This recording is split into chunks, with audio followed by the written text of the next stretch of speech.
A graça e a paz, você é bem-vindo em nome de Jesus. Estamos aqui reunidos mais uma quarta-feira de oração e os pastores e os seminaristas da igreja estão incumbidos de explorar um pouquinho o livro de Atos.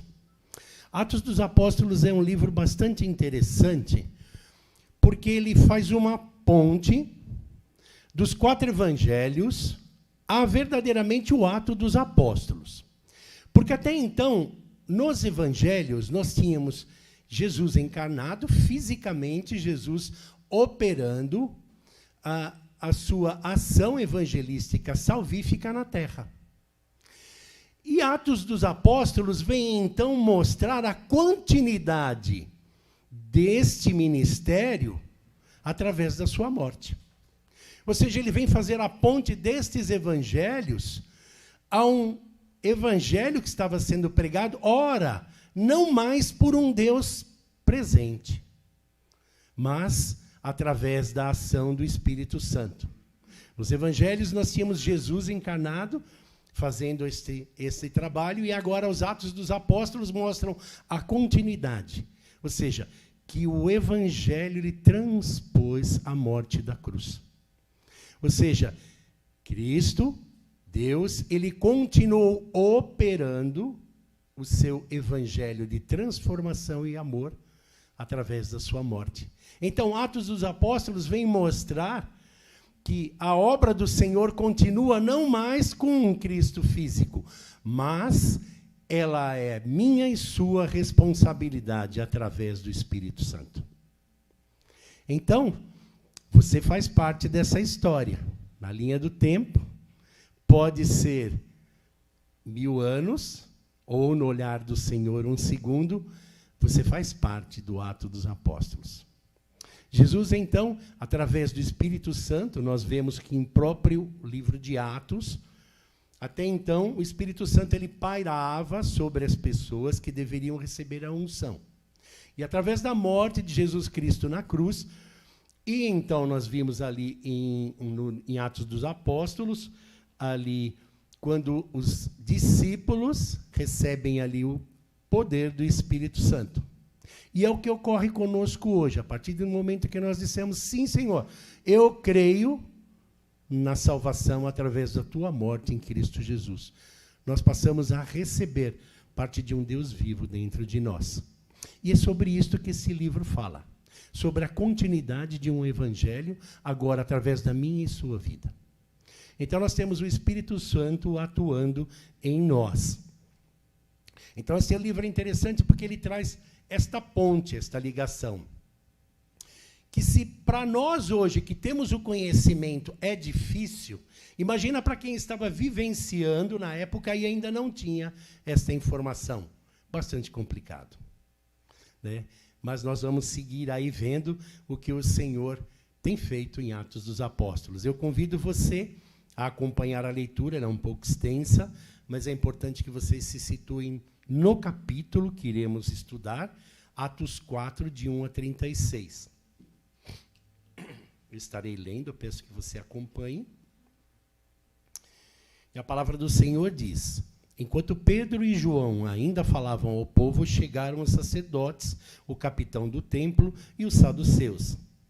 Ressentidos porque o apóstolo estava ensinando o povo e anunciando em Jesus a ressurreição dentre os mortos. Prenderam Pedro e João e os recolheram ao cárcere até o final do dia, pois já era tarde. Porém, muitos dos que ouviam a palavra creram, subindo o número desses homens quase 5.000. No dia seguinte, as autoridades, os anciões, os escribas, se reuniram em Jerusalém, com o sumo sacerdote Anás e Caifás, João, Alexandre e todos os que eram da linhagem de sumo sacerdote. E colocando os apóstolos diante deles, perguntaram: como pode, ou em nome de quem vocês fizeram isto? Então Pedro, cheio do Espírito Santo, lhes disse: autoridades do povo e anciões, visto que hoje somos interrogados a propósito do benefício feito a um homem enfermo e de modo do qual ele foi curado, saibam os senhores todos e todo o povo de Israel que, em nome de Jesus Cristo, o Nazareno, a quem vocês crucificaram, e a quem Deus ressuscitou dentre os mortos. Sim, em seu nome é que este está curado na presença de vocês. Este Jesus é a pedra que vocês, os construtores, rejeitaram, mas ele veio a ser a pedra angular. E não há salvação em nenhum outro, porque debaixo do céu não existe nenhum outro nome, dentre os homens, pelo qual importa sejamos salvos. Ao verem a ousadia de Pedro e João, sabendo que eram homens iletrados e incultos, ficaram admirados. E reconheceram que eles haviam estado com Jesus. Vendo que o homem que havia sido curado estava com eles, e não tinham nada a dizer ao contrário. E mandando-os sair do sinédrio, discutiram entre eles, dizendo: que faremos com estes homens? Pois todos os moradores de Jerusalém sabem que um sinal notório foi feito por eles, e não podem negar. Mas, para que não haja maior divulgação entre o povo, vamos ameaçá-los, para que não falem mais neste nome a quem quer que seja. Chamando-os, ordenaram-lhe para que de modo nenhum falassem, nem ensinassem no nome de Jesus. Mas Pedro e João responderam: os senhores mesmos julguem se é justo diante de Deus ouvirmos antes os senhores do que a Deus. Pois nós não podemos deixar de falar as coisas que vimos e ouvimos. Depois, ameaçando-os mais, os soltaram, não tendo achado como os castigar por causa do povo, porque todos glorificavam a Deus pelo que tinha acontecido. Ora, o homem que tinha sido operado esses milagres de cura tinha mais de 40 anos de idade. Uma vez soltos, Pedro e João procuraram os irmãos e lhe contaram tudo o que os principais sacerdotes e anciões lhe tinham falado. Ouvindo isto, unânimes, levantaram a voz a Deus e disseram: Tu, soberano Senhor, fizeste o céu, a terra, o mar e tudo o que neles há. Disseste por meio do Espírito Santo, por boca de Davi, nosso pai, teu servo, para que se enfureçam os gentios e os povos imaginem coisas vãs. Os reis da terra se levantaram, as autoridades se juntaram contra o Senhor e contra o seu ungido. Porque, de fato, nesta cidade, Herodes e Pontício Pilatos, com os gentios de Israel, se juntaram contra o teu santo servo Jesus, a quem ungiste, para fazer tudo o que a tua mão e o teu propósito predestinaram. Agora, Senhor, olha para as ameaças deles e concede aos teus servos que anunciem a tua palavra com ousadia. Enquanto estendes a tua mão para fazer curas, sinais e prodígios por meio do nome do teu santo servo Jesus. Tendo eles orado, tremeu o lugar onde estavam. Reunidos, todos ficaram cheios do Espírito Santo. Com ousadia, anunciavam a palavra de Deus à comunidade cristã. Da multidão e dos que creram, era um coração e uma alma. Ninguém considerava exclusivamente sua nenhuma das coisas que possuía. Tudo, porém, lhes era comum. Com grande poder, os apóstolos davam testemunho da ressurreição do Senhor Jesus. E todos eles haviam abundante graça. Não havia nenhum necessitado entre eles, porque os que possuíam terras ou casas, vendendo-as, traziam os valores correspondentes e os depósitos aos pés dos apóstolos. Então, se distribuía a cada um conforme a sua necessidade. A oferta de Barnabé, então José, a quem os apóstolos chamavam de Barnabé, que quer dizer filho da consolação, um levita natural de Chipre, vendeu um campo que possuía, trouxe o dinheiro e depositou ao pé dos apóstolos. Senhor Deus e Pai, graças, Senhor, te damos, ó Pai, pela tua palavra, te louvamos, Senhor, porque tu és Deus. Nós te agradecemos, ó Pai, porque através deste livro, Senhor, nós entendemos e compreendemos a tua ação, Senhor, através do Espírito Santo em nossas vidas. Nos ajuda a entender o teu recado para esta noite. É minha oração, meu pedido, em nome de teu Filho Jesus Cristo. Amém.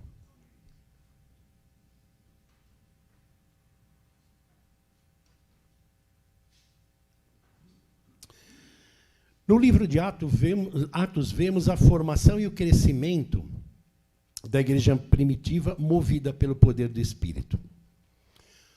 Nós vemos ali que, então, através do Espírito Santo, o povo de Deus foi motivado a prosseguir. Vejo que é uma grande vantagem nossa hoje. Se a nossa caminhada cristã é difícil, tendo o Espírito Santo, imagina sem. Então, nós temos um privilégio de termos Deus morando em nós através do Espírito Santo. E nós vimos no domingo passado, o pastor Wagner pregou no capítulo 3, para que a gente entenda a sequência, Pedro curou um mendigo aleijado.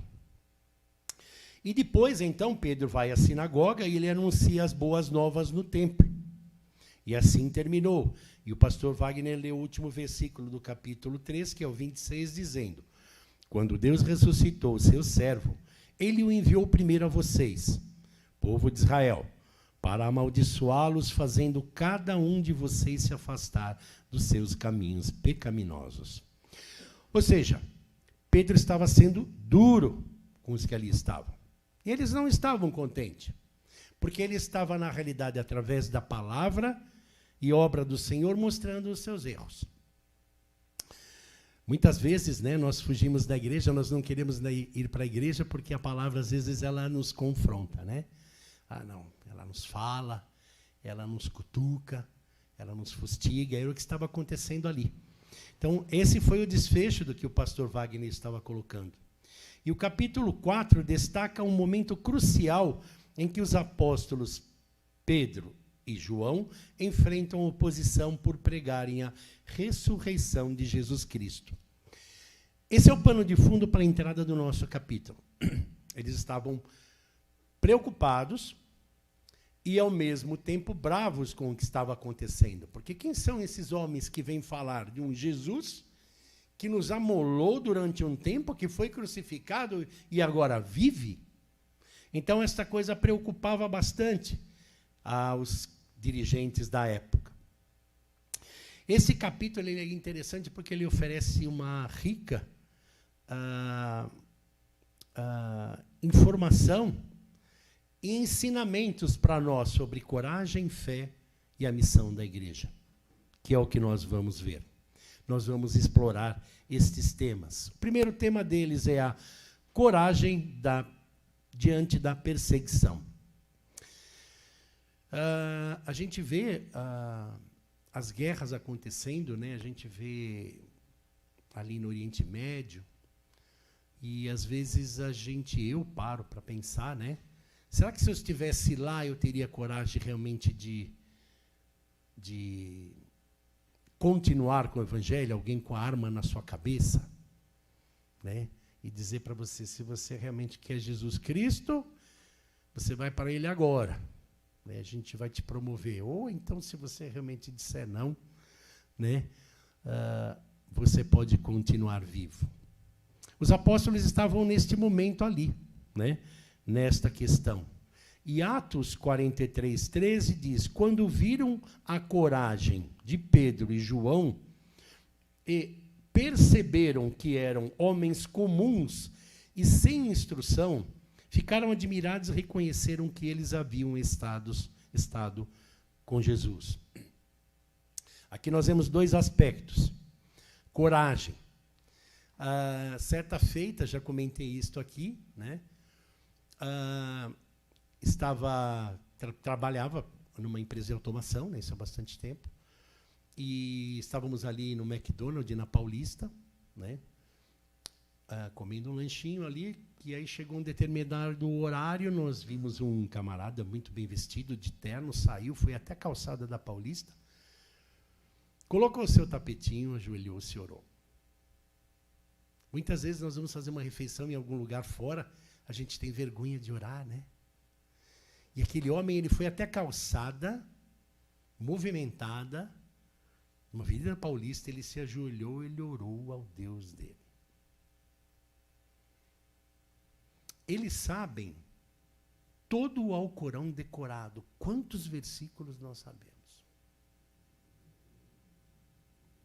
Esse é um ponto de partida para que a gente possa entender qual tem sido o nosso comprometimento com esse Deus que nós queremos seguir. Na realidade, a palavra do Senhor vai dar a você e a mim diretamente proporcional àquilo que eu me dedicar a ela. Então, sem oração, sem palavra, não há poder.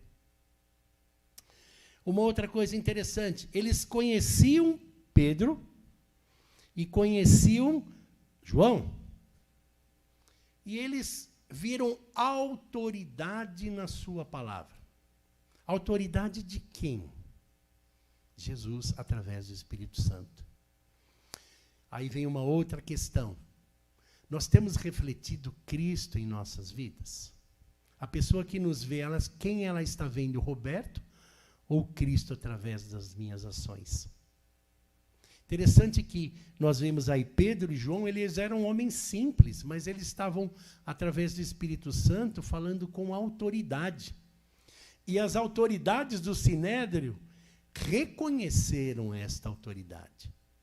Então, o poder do Espírito Santo, ele está na minha vida e na sua vida para nos ajudar, nos apoiar, dar-nos autoridade espiritual sobre o mal, não sobre o que eu quero.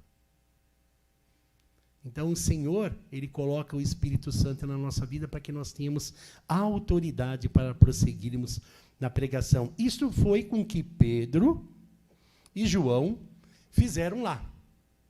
Então, para que a gente possa entrar realmente numa discussão, num debate, pregarmos para alguém, falarmos para alguém, é importante que nós estejamos revestidos da autoridade do Senhor, para que a gente possa falar do Senhor ao qual nós representamos.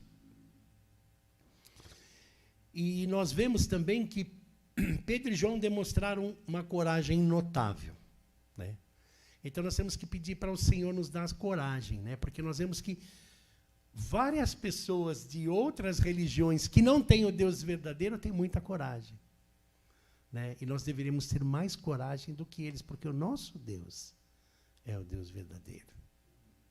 Então nós temos que pedir ao Senhor misericórdia, como diz o pastor Wagner, e pedir ao Senhor, nos ajuda, Senhor.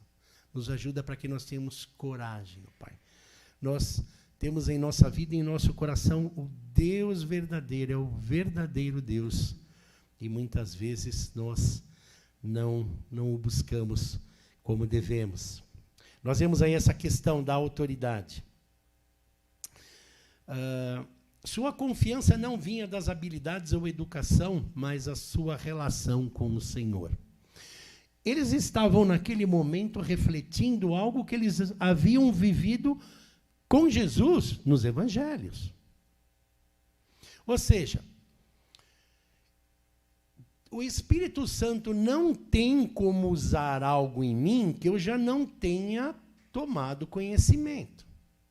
Para que o Espírito traga a palavra do Senhor ao meu coração em um momento de evangelismo, eu tenho que lê-la. Por um milagre, pela misericórdia do Senhor, ele pode trazer. Mas é importante que eu tenha contato com as coisas do Senhor. Que eu leia a Bíblia, que eu ore, que eu leia bons livros, que eu tenha boas conversas com os pastores sobre determinados assuntos. Na IBD, nós temos essa oportunidade. Então, é importante que nós nos aculturemos do Senhor, do que Ele fez, do seu propósito, da sua intenção, né? Para que a gente possa estar realmente, então, estar transmitindo, num momento de necessidade, que o Espírito Santo vem e traz à nossa mente aquilo que nós necessitamos. Então, nós vemos aí que eles refletiam algo que eles já haviam vivido com Jesus. E é muito gostoso, né, quando alguém chega e fala para você, olha, eu não sei, mas você tem algo diferente. Né? Não sei te dizer, mas é algo diferente. E você saber que, na realidade, esse algo diferente é Jesus. Então, nós vemos aí, eles têm o quê? Coragem diante da perseguição. E uma outra coisa interessante também, né? Isso nos lembra que a verdadeira coragem vem da fé e comunhão com Cristo, né? Que seria o refletir Jesus. Segundo ponto que nós podemos tirar deste texto, que se encontra em Atos 4, 29 a 31, eu vou ler. Agora, Senhor, considera as ameaças deles e capacita os seus servos para anunciarem a tua palavra corajosamente. Estenda a tua mão para curar e realizar sinais e maravilhas por meio do nome do teu santo servo Jesus. Depois de orarem, tremeu o lugar em que estavam reunidos. Todos ficaram cheios do Espírito Santo e anunciavam corajosamente a palavra de Deus. O poder da oração. Talvez muitos de nós, frente a uma ameaça, a gente talvez venha se esconder, né? Venha se retrair, venha ficar com medo. Mas o que eles fizeram? Eles, na realidade, oraram, né? Ai, Senhor, prende a mão daqueles homens, ai, que eles não venham fazer mal para nós. Essa foi a oração? Senhor, nos ajuda a ter mais coragem. Que o Senhor faça mais milagres através da minha vida. Que o Senhor alcance mais pessoas. Essa tem que ser a nossa oração. Nós somos soldados, servos do Senhor, estamos pelejando uma luta espiritual. Então, que essa seja realmente a nossa oração, que nós venhamos pedir também mais a Deus ousadia. Como Pedro e Paulo estavam presos na prisão, né? E aí a igreja também orando ali, né? Pedindo ousadia. Que nós venhamos pedir para o Senhor também que nos dê ousadia. Você tem uma lista das pessoas que você quer falar sobre o Evangelho? Vizinhos, amigos, parentes. Você tem colocado esses nomes perante o Senhor? Você tem orado? Você tem colocado, Senhor, abençoa essa pessoa. É interessante que uma vez nós fomos desafiados, né? O pastor Neto falou assim, pega a folheto ali. Né? E aquele dia ele foi interessante, que ele falou, pega um só. Né? Não é porque tem pouco, não, você vai pegar um só. Né? E aí ele falou assim, você vai orar hoje, domingo, para que Deus te dê uma pessoa essa semana para você evangelizar. Né? E aí nós vimos no outro domingo várias pessoas testemunhando que o Senhor realmente falou assim, ó, é aquele, leva. Né? Então, se nós pedimos, é algo que agrada ao Senhor alcançarmos vidas. Então, se realmente nós pedimos, Senhor, me dá, me ajuda, me dá capacidade, me dá ousadia, me ajuda a fazer a tua vontade. Né? O Senhor realmente vai estar nos mostrando. Então, nós vemos que eles estavam firmes no propósito. Coragem diante da perseguição. Poder da oração. Creia que a oração pode transformar. Não o coração e a vontade do Senhor, mas a minha vida e o seu coração. O coração do seu vizinho, do seu parente, do seu amigo. Terceiro ponto. Unidade e generosidade da igreja, que está em Atos 4:32. Da multidão dos que criam era um coração e uma alma. Ninguém considerava exclusivamente sua nenhuma coisa que possuía. Tudo, porém, lhes era comum. Quando nós vemos aqui a igreja primitiva, ela é caracterizada por uma profunda unidade generosa, nós vemos que a palavra do Senhor nos diz que quando os discípulos estavam reunidos, juntos, ali se confraternizando, né? O que Jesus disse para eles? Que as pessoas do mundo os reconheceriam por isso, o amor.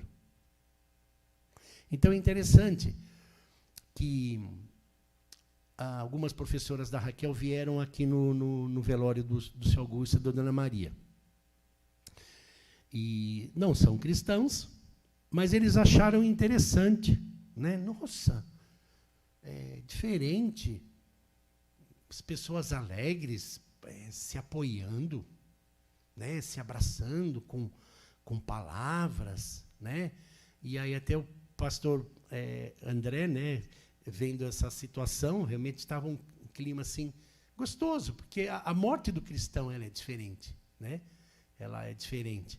Aí o pastor André até comentou com a Raquel, falou assim, a morte do cristão é quase uma festa.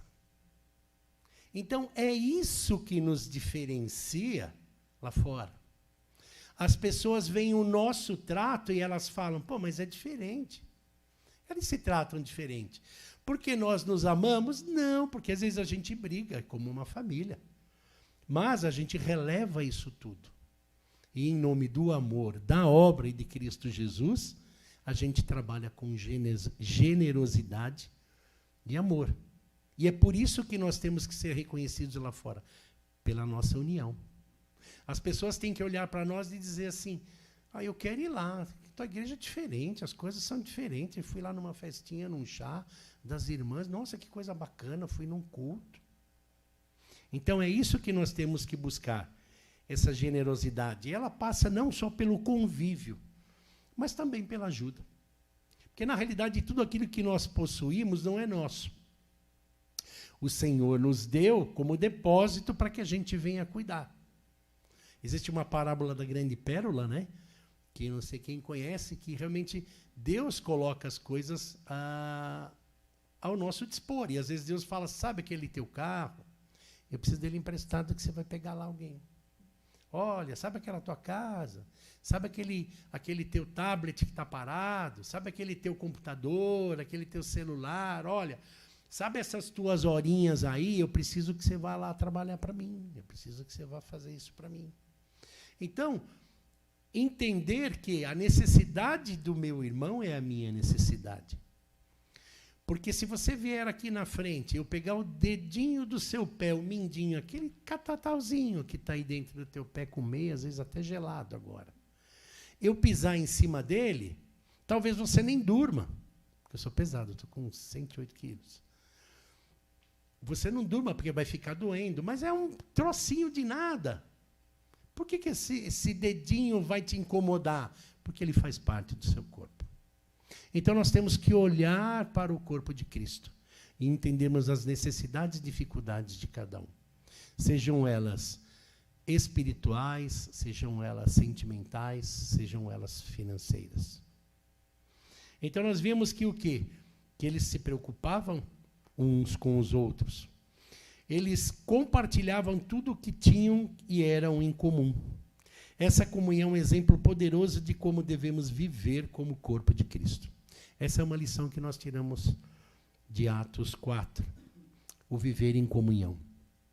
O se preocupar com o próximo. E quarto e último ponto nós vemos a autoridade do nome de Deus. Atos 4:12 diz, não há salvação em nenhum outro, pois, debaixo do céu, não há nenhum outro nome dado aos homens pelo qual devamos ser salvos. Pedro ele declara com firmeza que a salvação só é possível através de Jesus Cristo. E essa tem que ser a nossa mensagem.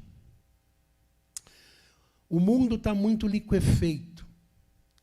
As coisas estão muito confusas. Nós não podemos ter meias palavras.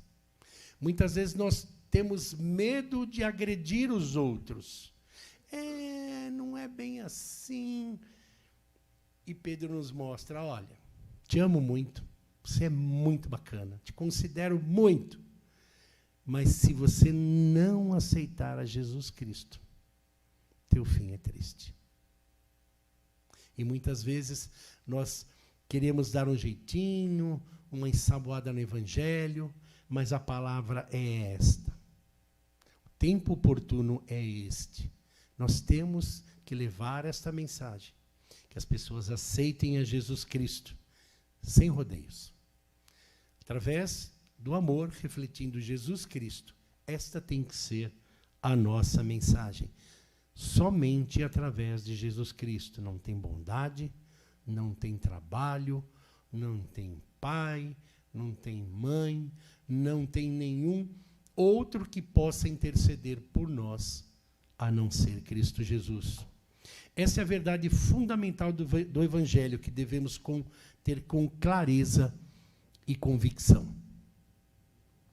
E para concluirmos, Atos 4 nos desafia a viver com coragem, a depender da oração, buscar a unidade na igreja e a proclamar a autoridade do nome de Jesus Cristo. É isso que Atos 3 nos mostra. Nós temos cumprido estes requisitos, estes quesitos, que possamos ser inspirados pelo exemplo dos apóstolos a buscar uma vida que reflita os valores de Cristo Jesus. Coragem diante da perseguição, crer no poder da oração, unidade e generosidade na igreja e autoridade do nome de Jesus. Que nós possamos realmente crer no nome de Jesus. Esse nome tem poder. Muitas vezes nós nos deixamos levar pelas circunstâncias, pela ansiedade, por tudo aquilo que nos rodeia. Que Deus nos dê ousadia para servirmos de testemunhas fiéis, não importam quais desafios possamos enfrentar. Que nós realmente possamos nos apropriar deste nome, Jesus. Ele transforma. Ele morreu na cruz para que eu e você tenhamos vida e vida em abundância. Que o Senhor esteja abençoando o seu coração e que realmente nós possamos estar seguindo nos estudos do livro de Atos, buscando realmente fazer como os discípulos, né, com ousadia, entendermos a vontade do Senhor para cada um de nós. Porque fomos salvos não para nós mesmos, mas o Senhor espera para cada um de nós uma missão. E esta missão só você pode fazer. Que Deus tenha misericórdia de nós, e a começar de mim, nos dê ousadia para servirmos a cada dia melhor o seu Evangelho. Que Deus o abençoe.